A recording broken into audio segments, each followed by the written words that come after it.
Olá para você que é internauta do Movimento Online. A gente recebe aqui em nossos estúdios o presidente do INCAPER, Antônio Carlos Machado. Tudo bem, presidente? Tudo bem, o Antônio Carlos mandou lembrança, mas que não vamos falar como Toninho da Emater. Prazer estar aqui com vocês. Legal. A gente está trazendo ele, para falar um pouco do momento do INCAPER e justamente essa primeira questão, como é que tem sido agora essa retomada das atividades dentro do INCAPER, quais são os trabalhos feitos mais importantes do momento, lá na autarquia? Vinícius, tem sido muito desafiador. Nós, apesar de estar no instituto, que é uma sessentona, o INCAPER, que inclusive já mudou de nome, já foi Emater, já foi INCAPER, agora Instituto INCAPER, então de A para So para O. Nós estamos aí vivendo um momento, vamos dizer assim, de resgate até do INCAPER. Nós, depois desses 60 anos, uma instituição que tem uma autarquia, que tem capilaridade nos 78 municípios, com tanto trabalho prestado, um trabalho social. Eu costumo dizer que nos municípios tem lá o fórum, tem lá as prefeituras, tem o escritório do INCAPER, todos eles têm. Então, num estado que nós temos aí dos 78 municípios, 62, praticamente 65, vive da atividade agrícola, então da importância do INCAPER nesses locais. E nós passamos por muita dificuldade. Governantes, alguns entendem a importância que é o INCAPER, outros menos. Então, quer dizer, passamos por alguns altos e baixos ao longo dos anos, e assim que assumimos o ano passado, o desafio tem sido muito grande na questão, para você ter uma ideia, dentro aí de um quadro ideal, que nós precisaríamos de 900 profissionais para tocar aí os 78 unidades, nós estamos com 523. Então, quer dizer, nós estamos trabalhando com a nossa capacidade operacional dos profissionais muito baixa, com poucos profissionais, com pesquisadores, com extensionistas, pessoal da parte administrativa, e tocando as atividades que teria que tocar dos mesmos 900. Então, é quase impossível, é sobre-humano você tocar isso. Mas tem sido prazeroso esse resgate, o governo tem entendido, nosso governador tem entendido isso, a equipe, o secretário de Agricultura, o Paulo Folleto, tem sido muito sensível também às questões. Então, nós fizemos um planejamento a curto, médio e longo prazo. Eu costumo dizer que não pode ser muito longo, senão daqui a pouco também a instituição morre. Então, sim, esse longo nosso, a gente precisa fazer dentro desses 4 anos aí de governo, esse resgate. E a gente vem fazendo isso dentro do ano passado, na questão da infraestrutura, principalmente o ano passado.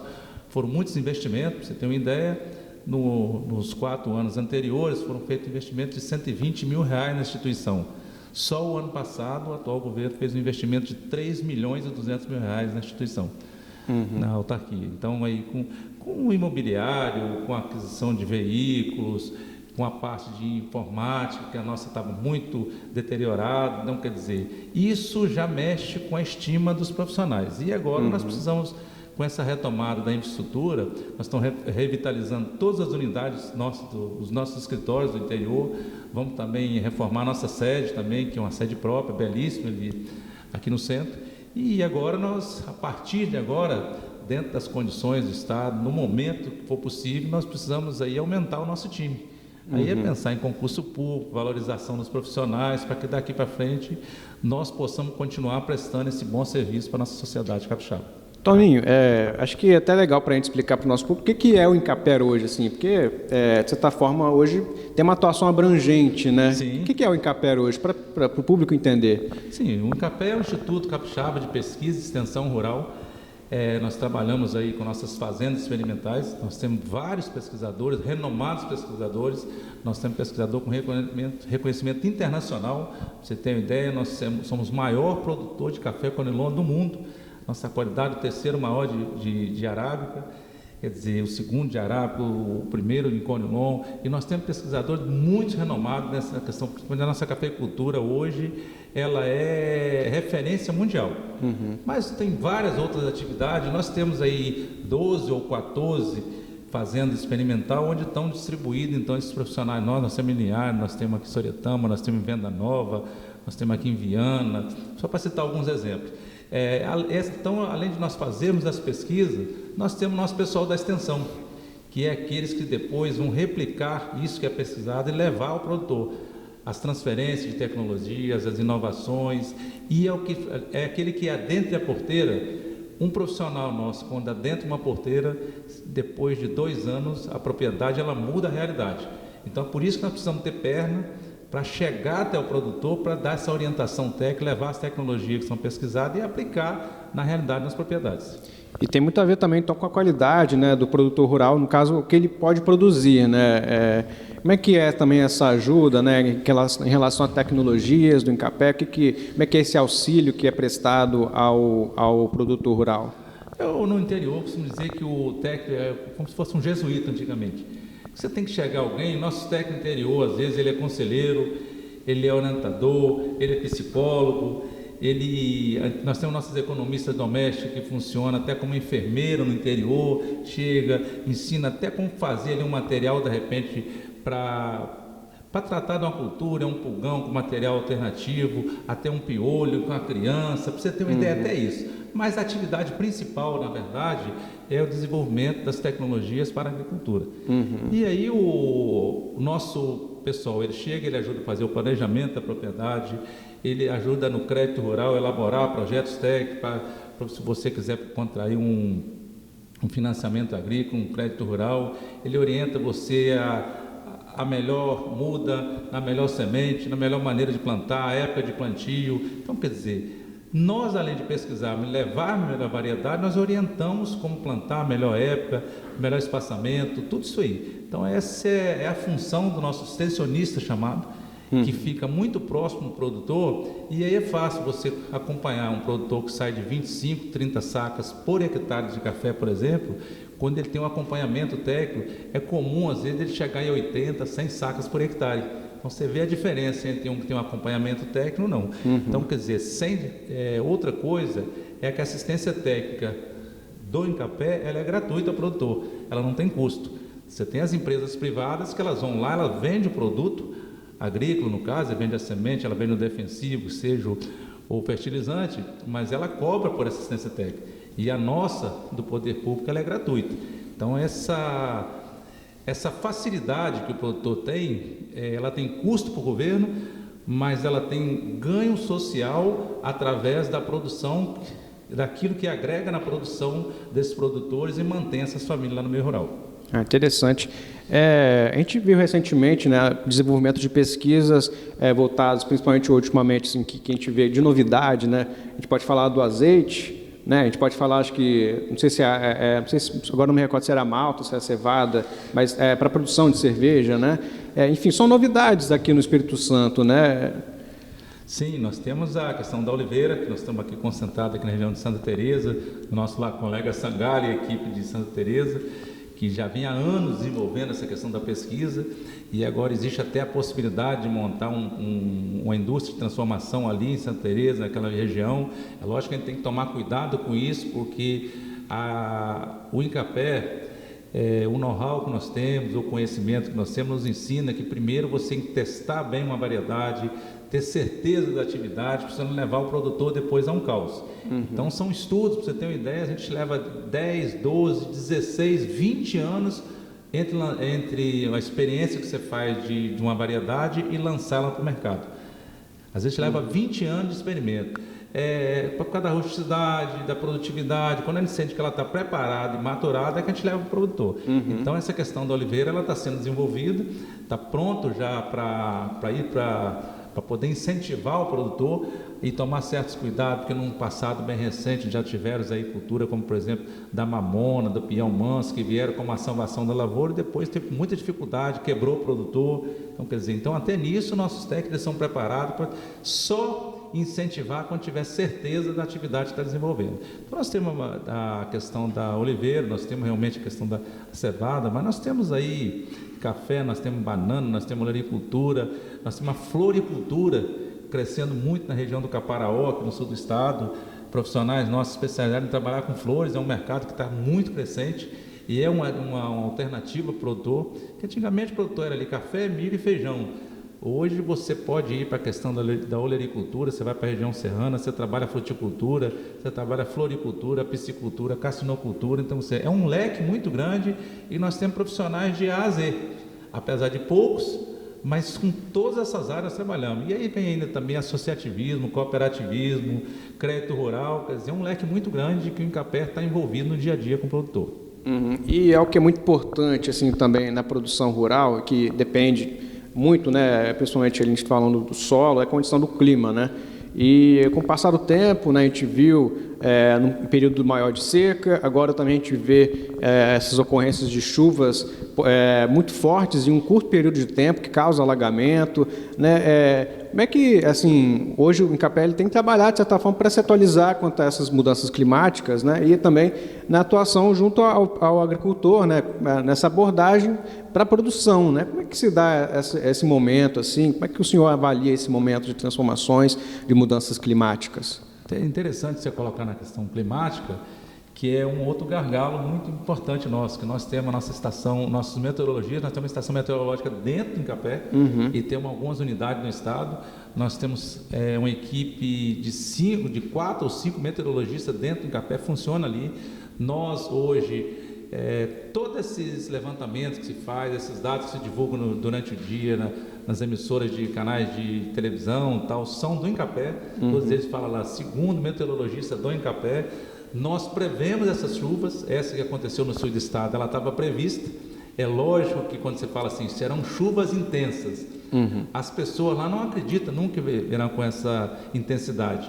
Então aquela chuva, por exemplo, de Iconha, de Alfredo Chaves, elas foram previstas, que teriam chuvas intensas. É lógico que você, quando fala intensa, você não consegue prever se ela vai cair em 2 horas 200 milímetros ou vai cair em 24 horas. E se ela vem em 2 horas, não dá tempo de escoar e inunda tudo. Então, quer dizer, a chuva, elas primeiro tem que dizer que elas são muito benéficas para a agricultura, mas se bem distribuída, né?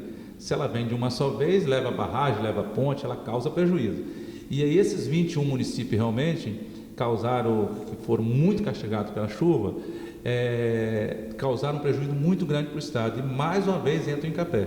Como eu disse, nós estamos nos 78 municípios, nós estamos presentes, e nós somos a primeira equipe que fomos solicitados do governo do estado para que chegássemos lá após a Defesa Civil fazer o levantamento infelizmente da perda de material em geral, das percas materiais e infelizmente de algumas vidas também humanas, mas no interior. E aí os prejuízos com a agricultura, por exemplo, esses municípios são quase todos agrícolas. E aí entrou o nosso técnico para fazer o levantamento desses prejuízos, porque, como eu te disse, muitos desses produtores eles trabalham com financiamento bancário.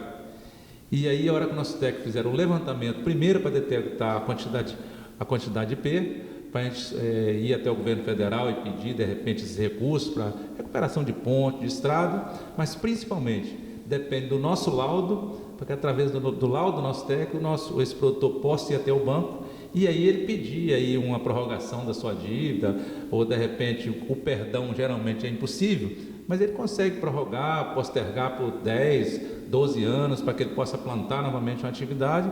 Então todos esses produtores tiveram que ter laudo nosso. Nós ficamos de plantão os 10 dias nesses 21 municípios, priorizamos essa questão dos produtores que sofreram com a chuva. Então, quer dizer, nós trabalhamos também nessa questão. Agora, as chuvas, elas, de uns tempos para cá, muito se fala de questão, chove muito ou menos por causa de desmatamento, isso, aquilo. É lógico que o homem ele vai interferindo nas atividades, no local, por exemplo, nos mananciais, nas margens dos rios, aqui em Iconha, por exemplo. Se você mantesse ali 50, 60 metros da margem do rio e não tivesse construção civil, mas é impossível, você sabe que as pessoas vão aglomerando nas grandes cidades, não tem muito planejamento, não respeita os PDMs, que são os planos, e ali vão fazendo as construções meio que desordenadas. Quando vem a chuva, não tem jeito. E se você chove aí 60, 70 milímetros em 20 horas, escoa lento. Mas se chove aí, igual choveu em Fundão, 220 milímetros, aí em 3, 4 horas, é impossível você, de repente, a água escoar de uma só vez. Então, aí leva tudo, ponte, casa, infelizmente, causa todos esses estragos.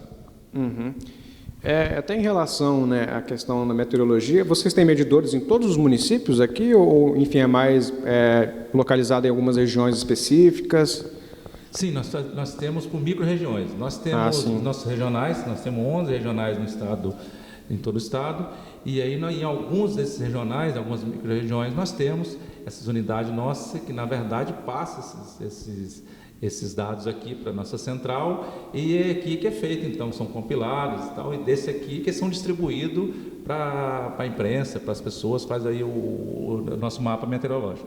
Entendi. E aí, em relação o senhor disse, né, a atuação durante esse período da chuva, os pesquisadores também, de certa forma, eles têm agora uma nova abordagem, alguns novos estudos para verificarem a situação do clima e também a atuação no campo? Não. Nós temos nossos meteorologistas nessa questão de pesquisadores com a questão climática, chuva, aí não é nossa, aí são outros departamentos. Nós temos nossos meteorologistas para prever a questão de intensidade ou não de chuvas. A gente prevê com antecedência, com equipamentos e tal, só a previsão. Agora, pesquisar a chuva, esses fenômenos, aí já não é nossa área. Entendi. E em relação também, falando de pesquisa, né, tem alguma novidade assim, mais recente, alguma pesquisa mais nova, assim, do campo? Eu falei, por exemplo, mesmo do azeite, né, da cerveja, também da cevada, né? Tem alguma novidade assim também, ou que está por vir, assim, que vocês vão também falar, mas depois? Sim, como eu te disse, nós só divulgamos depois que nós tivemos certeza de resultado, material e tal. O que está mais avançado, próximo a ser lançado, nós temos uma variedade de couve-flor e mais uma variedade de café, que nós nem nome eu posso dizer ainda. Então, quer dizer, são as próximas a serem lançadas em breve. A couve-flor já está para ser lançada esse ano e a de café. Mas eu não tenho aqui autorização nem dos pesquisadores aqui para falar o nome, senão eles me pegam aqui. Porque depois a gente tem que definir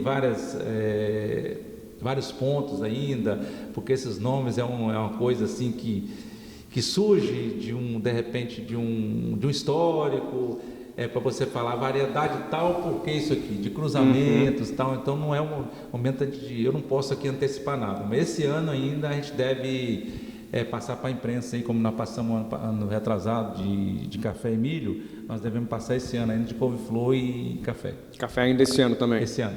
Tá joia, Toninho, eu agradeço a entrevista aqui, você ter comparecido ao nosso estúdio, né, falar sobre os assuntos do momento no Incaper, né, a importância que ele tem, né, para a sociedade e, enfim, o que a gente está esperando aí também, né, que a gente tem de novidade de pesquisas, né, falar sobre a questão do clima, enfim, o Incaper tem uma atuação abrangente, né, justamente acho que é por isso importante a gente falar sobre ele, né, e, enfim, as pessoas entenderem também a atuação que ele tem.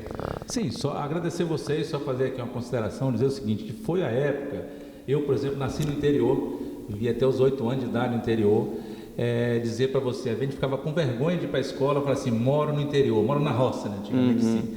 Hoje a pessoa tem que falar com orgulho que mora no interior. Nós temos um estado belíssimo, que está equilibrado, graças a Deus, apesar da chuva, do ponto de vista fiscal, em relação aos outros estados. O nosso estado está bastante equilibrado, um estado que dá condições ao capixaba de sobreviver bem, lógico, trabalhando, produzindo, mas a nossa principal atividade do estado do Espírito Santo é a agropecuária. Nós temos várias indústrias, mas a indústria que mais emprega, que mais gera oportunidade, é a que mais acrescenta no PIB, e é um orgulho para nós podermos fazer parte dessa cadeia produtiva, tendo o Incaper como propulsora disso, e muitos desses resultados, todos eles, lógico que nós temos grandes parceiros, associações, outras iniciativas, universidades, mas o Incaper é reconhecidamente a instituição que ajudou ao longo desses anos a agricultura capixaba a estar no ponto que está. Então, poder vir aqui, poder falar dessa agricultura para vocês é um motivo de orgulho e nós aqui agradecemos.